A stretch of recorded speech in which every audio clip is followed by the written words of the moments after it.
नमस्कार मित्रों, कहानियों के चैनल में आप सबका स्वागत करता हूं। दोस्तों, आज की कहानी है राजा और भिखारी की कहानी। दोस्तों, एक समय की बात है, किसी गांव में एक भिखारी रहता था। खाने की तलब में वह हर दिन घरे जंगल को पार करके किसी गांव में जाकर के भिक्षा मांग करके लाया करता था और उसे ही खा करके अपना जीवन निर्वाह करता था। आज भी वो इसी तरह से भिक्षा मांग करके आ रहा था और वह आज बहुत खुश था। उसने अपने पैरों में एक फटा हुआ जूता भी पहन रखा था। वह खुशी से गुनगुनाते हुए जंगल के रास्ते अपने घर को लौट रहा था। उसी जंगल में एक राजा भी था जो अपने हालात से दुखी होकर महल से भागकर वहाँ पे आकर के आराम कर रहा था। तभी राजा की नज़र उस भिखारी पर पड़ी। भिखारी को इतना खुश देखकर राजा सोचने लगा कि इसके पास तो कुछ भी नहीं है, फिर भी इतना खुश क्यों है। फटे हुए कपड़े और पैरों में फटे जूते होने के बावजूद भी आदमी इतना खुश कैसे रह सकता है।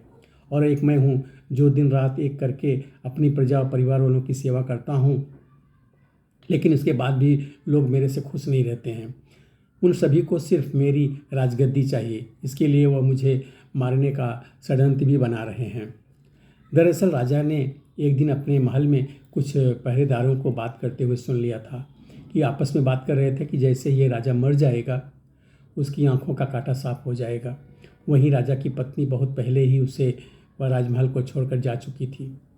राजा को कोई पुत्र भी नहीं था जिसे वो अपना उत्तराधिकारी बना सकता था। जिस दिन से राजा ने अपने खिलाफ इस षड्यंत्र को सुना था, तब से वह बहुत ही सावधान रहने लगा था। इतना ही नहीं, एक दिन राजा के खाने में उसके भाई ने जहर मिलवा दिया था, जिसके बारे में राजा को भनक भी नहीं थी। वह राजा अब जब खाने बैठा तो अचानक एक बिल्ली ने आकर वह खाना खा लिया। थोड़ी देर में बिल्ली मर गई। इस घटना के बाद तो राजा अपने खिलाफ हो रहे षड्यंत्र के प्रति और भी चौकन्ना हो गया। उसने अपने भाई से कहा कि उसके मरने के बाद वही राजा बनेगा, इसलिए उसे राज्य की सारी जानकारी रखनी चाहिए। इसी वजह से एक दिन यह सब बातों से परेशान होकर राजा ने महल छोड़ दिया और बिना किसी को बताए वहाँ से भाग करके उस जंगल में आ गया था। वह जंगल में उसकी नगरी से बहुत दूर था, इसलिए वहाँ पे उससे कोई पहचान भी नहीं सकता था। राजा जंगल में बहुत दिनों से था, जिस वजह से उसके बाल भी काफ़ी बड़े हो गए थे। उस भिखारी को देखकर राजा ने सोचा कि हम दोनों ही इंसान हैं, फ़र्क इतना है कि वो खुश है और मैं दुखी हूँ।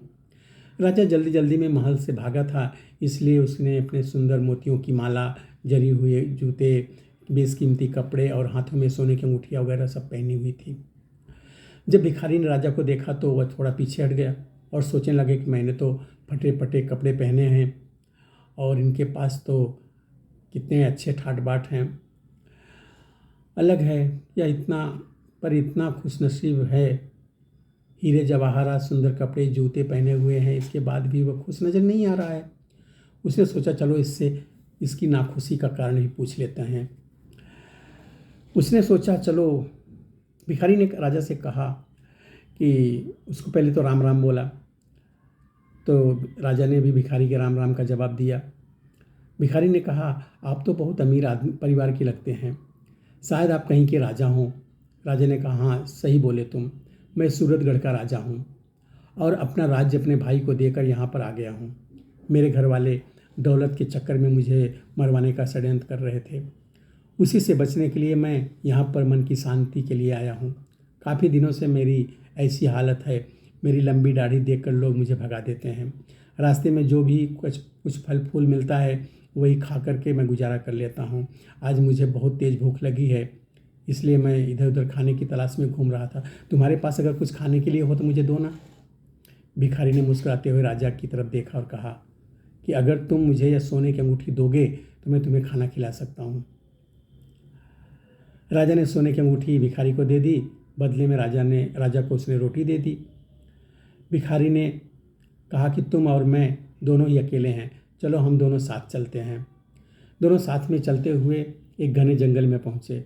वहाँ पर वह आराम करने लगे। भिखारी ने राजा से कहा कि आप कितने भाग्यवान हैं, आपके पास इतनी धन दौलत है, लेकिन मेरे पास कुछ भी नहीं है।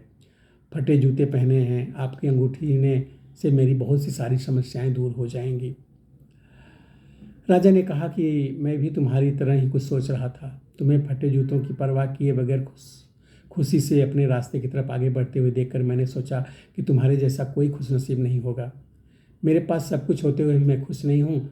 हम दोनों की हालत एक जैसी ही है।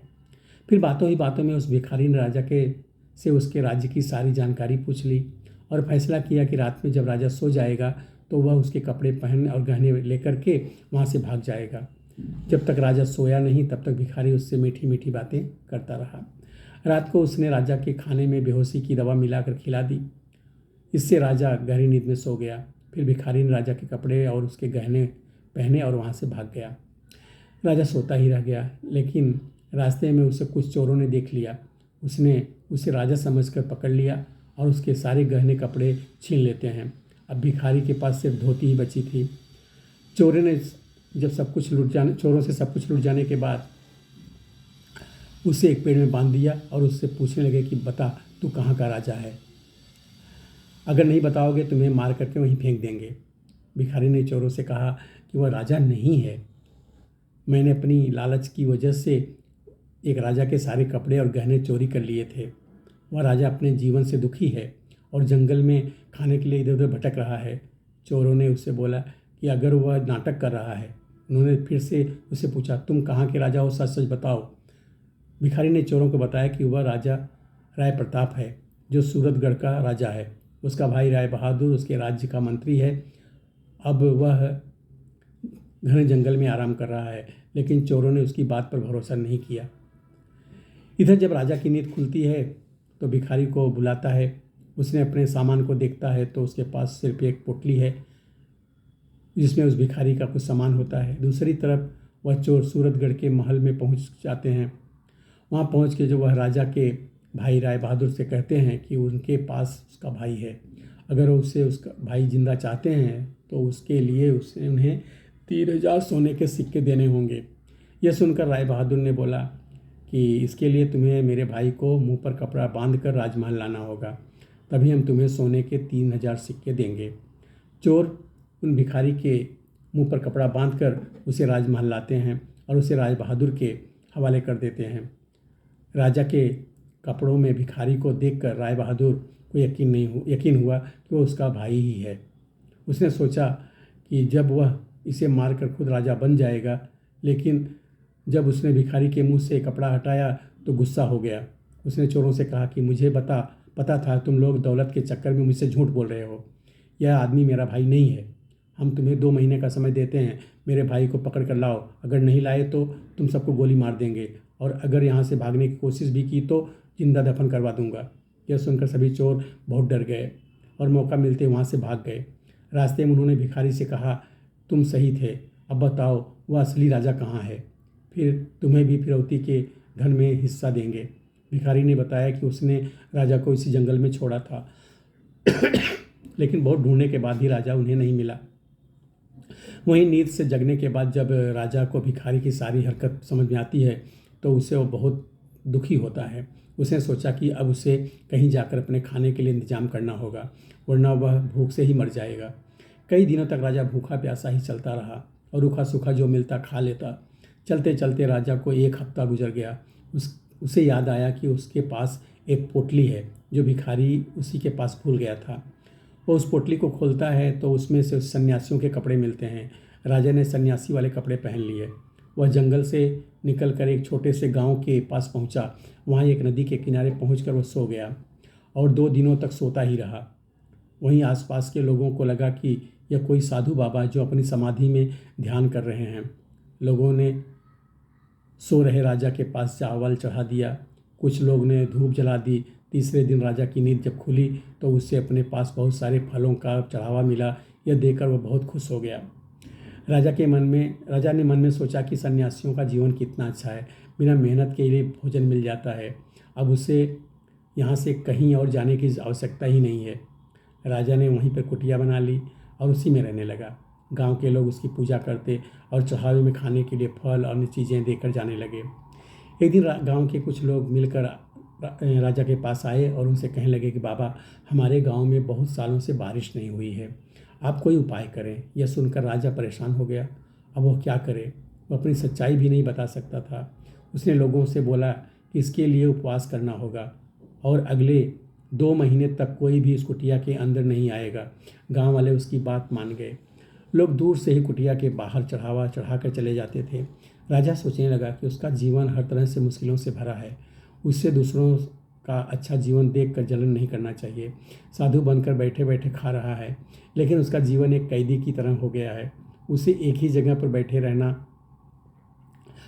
रहना होता है। कहाँ मैं हर रोज़ बढ़िया बढ़िया भोजन खाता था और कहाँ यहाँ पर सिर्फ फल खाकर जिंदा हूँ। राजा नास्तिक था, इसलिए साधु के वेश में उसे भगवान का भजन करने का ढोंग करना पड़ रहा था। उसने सोचा 2 महीने पूरे होते ही वह यहाँ से भाग जाएगा। धीरे धीरे समय बीतता जा रहा था। एक दिन राजा परेशान होकर खुद ही भगवान से कहने लगा कि हे भगवान, मुझे बचा लो, आप ही कोई चमत्कार कर दो। इसके बाद राजा ने भगवान से अपनी सारी गलतियों के लिए माफ़ी भी मांग ली। राजा ने भगवान के सामने हाथ जोड़ते हुए कहा कि मुझे समझ आ गया है कि अपनी मुसीबतों से कभी घबराकर भागना नहीं चाहिए, बल्कि उनका डटकर सामना करना चाहिए। हे भगवान, मेरी लाज रख लो, इस गांव में बारिश करवा दो। वहीं गांव के लोग रोजाना कुटिया के बाहर आते, भजन कीर्तन करते और दूर से चढ़ावा चढ़ाकर घर को लौट जाते थे। इसी तरह 2 महीने पूरे होने वाले होते हैं। तभी एक दिन गांव के लोग दौड़े दौड़े राजा के पास आते हैं और कहते हैं, बाबा आप तो महान हैं, उनके गांव में बारिश हुई है। राजा कहने लगा, अब मुझे इजाज़त दो, तो मैं यहाँ से जाना चाहता हूँ। लेकिन लोगों ने उन्हें रोक लिया। लोगों ने कहा कि वह एक आदमी भेजेंगे जो उनकी सेवा किया करेगा। राजा ने सोचा चलो ठीक है, आगे जो होगा देखा जाएगा, और वहीं पर रहने लगा। कुछ समय बाद वह भिखारी और चोर भी राजा को ढूंढते ढूंढते उसी गांव में आ गए। उन्होंने राजा वहाँ के लोगों से उस चमत्कारी बाबा के बारे में सुना जो लोगों की समस्याओं को दूर से ही उपाय बताता है। जब लोग उस बाबा से मिले तो राजा और भिखारी एक दूसरे को पहचान जाते हैं, लेकिन वह चोरों को इसका पता नहीं चलने देते हैं। फिर बाबा के वेश में राजा ने उनसे पूछा कि तुम लोग कहाँ से आए हो। इसके बाद भिखारी ने राजा को सारी सच्चाई बताई कि मैंने लालच में आपके सारे कपड़े और जेवर पहन लिए थे, लेकिन उन्हें पहले के तुरंत बाद ही मेरे पीछे चोर पड़ गए और चोरों ने मुझे लूट लिया और पूछताछ करने लगे कि मैं कौन हूँ, कहाँ से हूँ। तो मैंने खुद को आपके बारे में बताते हुए अपने राज्य की सारी जानकारी दे दी। उसके बाद वह चोर मुझे राजमहल ले गए, जहाँ पर 3000 सोने के सिक्के में मुझे आपके भाई को देने वाले थे। आपके भाई ने बताया कि वह आपको मरवाना चाहता है और खुद वहाँ का राजा बनना चाहता है, लेकिन जब उसने मेरा चेहरा देखा तो उसने मुझे पहचान लिया और चोरों को 2 महीने के अंदर आपको ढूंढ निकालने के लिए कहा। तभी से हम सभी आपको ढूंढ रहे हैं। भिखारी ने राजा से कहा कि तुम साधु बनकर इन चोरों को जो कहेंगे वह मान जाएंगे। इसके बाद राजा साधु के भेष में चोरों के सामने गया और भिखारी से सुनी सारी समस्याएं चोरों को बताने लगा। यह सुनकर सारे चोर हैरानी में पड़ गए। उन्होंने राजा से बोला, बाबा हमें इस परेशानी से बाहर निकाल लो, हम आपके सच्चे भक्त बन जाएंगे।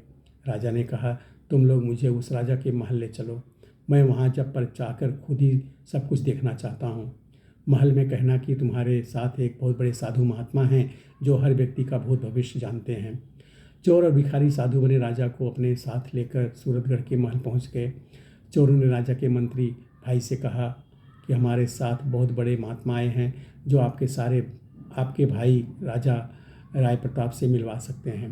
राजा अपने भाई को बहुत प्यार करता था, लेकिन वह अब उसे पता चल गया था कि उसका भाई उसके खून का प्यासा है। महल में साधु के रूप में आए राजा की खूब सेवा की गई। फिर उसका भाई उनके पास आकर बोला कि बाबा कृपा करके मुझे मेरे भाई से मिलवा दें, आज मैं इस राज्य का राजा बनने जा रहा हूँ। मेरा भाई बिना कुछ बताए महल छोड़कर यहाँ से चले गए हैं। फिर वह साधु के भेष में राजा चोरों के पास गया और उनसे कहा कि मैं थोड़ी देर के लिए इस राज्य का राजा, इसका भाई बन जाता हूँ। फिर उसने अपने राजसी कपड़े पहने और राज दरबार में आ गया। यह देखकर पूरी प्रजा हैरान हो गई। सभी लोग राजा को वापस आया देखकर उसकी जय जयकार करने लगे। उन्होंने राजा से पूछा कि वह इतने दिनों तक कहाँ पर थे। वहीं राजा का भाई यह सब देख करके हैरान था। वह लोगों से कहने लगा कि यह उसका भाई नहीं है, बल्कि यह तो एक साधु है जिसने थोड़ी देर के लिए मुझे अपने भाई के रूप में मिलवाया है। अब वह भी अपने असली रूप में आ जाएंगे और बाबा बन जाएंगे। राजा ने भी सभी को समझाते हुए कहा कि मैं थोड़ी देर के लिए अपने असली रूप में आ जाऊंगा। इसके बाद सभी लोग राजा के भाई का राज्याभिषेक करने लगे। वह जैसे ही राजा गद्दी पर बैठने वाला था, वैसे ही साधु बने राजा ने कहा, मैं खुद अपने भाई को राजा बनाना चाहता था, लेकिन एक दिन मैंने महल के लोगों को मेरे खिलाफ हो रही साजिश के बारे में बात करते हुए सुना था। मुझे कभी भी यह नहीं पता था चल सका कि इन सब के पीछे मेरे अपने ही भाई का हाथ है। अगर मेरा भाई मुझसे अपने राजा बनने की बात कहता तो मैं खुशी खुशी उसे राजा बना देता, लेकिन इसने मुझे जहर देकर मारने का प्रयास किया। पर जिस पर भगवान का साया हो उसका कुछ नहीं बिगड़ता। यह सुनकर राजा का भाई राय बहादुर बोलने लगा कि यह साधु कुछ भी अनाप शनाप बोल रहा है, यह हमें ठगने का प्रयास कर रहा है। उसने राजा को धमकी देते हुए कहा कि तुम यहाँ से जल्दी दफ़ा हो जाओ, वरना तुम्हें धक्के मारकर महल से बाहर निकाल देंगे। राजा का यह वफादार सेवक था। साधु बने राजा की बातें सुनकर वह रोने लगा। रोते हुए उसने बोला, मैंने आपको पहचान लिया है, आप ही हमारे असली राजा हैं। मुझे क्षमा कर दें, मैंने ही आपके खाने में जहर मिलाया था। इसके बदले में मुझे आपके भाई ने 1000 सोने के सिक्के देने का वादा किया था। आप मुझे माफ़ कर दो, मैं आपका असली गुनहगार हूँ और इसके लिए आप मुझे जो भी सज़ा देंगे मैं उसके लिए तैयार हूँ। अब राजा के जीवन की सारी सच्चाई पूरी प्रजा के पता लग गई थी। सभी लोग राजा के मंत्री भाई को घृणा की नज़रों से देख रहे थे। राजा ने अपने महल के मंत्रियों को आदेश दिया कि वह अपने महल के से अपने सगे भाई को बेदखल कर रहा है। उसे आज ही 1 साल के लिए यह राज्य छोड़कर जाना होगा। जब उसे अपनी गलती का एहसास हो जाएगा तो वह महल में वापस आकर मेरे साथ काम करने का अधिकारी बन सकेगा। एक बार फिर से राजा राय प्रताप को अपने राज्य की राजगद्दी मिल गई और वह फिर से अपनी प्रजा की सेवा करने लगे। राजा ने भिखारी को अपने महल का मंत्री बना दिया और चोरों को भी महल में माली का काम दे दिया। 1 साल बीतने के बाद राजा का भाई भी महल वापस आ गया। उसे अपनी गलती का एहसास हो गया था। महल वापस आकर उसने अपने भाई से माफ़ी मांगी और पूरे कर्तव्य से अपना काम करने का वचन दिया। राजा ने फिर से उसे महल में उसका जो स्थान था वापस दे दिया। इससे दोस्तों, राजा और रंक की कहानी हमें यह शिक्षा देती है, कभी लोभ के कारण दूसरों को बुरा नहीं करना चाहिए। हमेशा सत्य का मार्ग अपनाना चाहिए और पूरी निष्ठा से जीवन के प्रति अपनी जिम्मेदारी को अपनाना चाहिए। दोस्तों, कमेंट करके ज़रूर बताएं कि ये कहानी कैसी लगी। मिलते हैं नई कहानी में, नई वीडियो में। तब तक के लिए नमस्कार।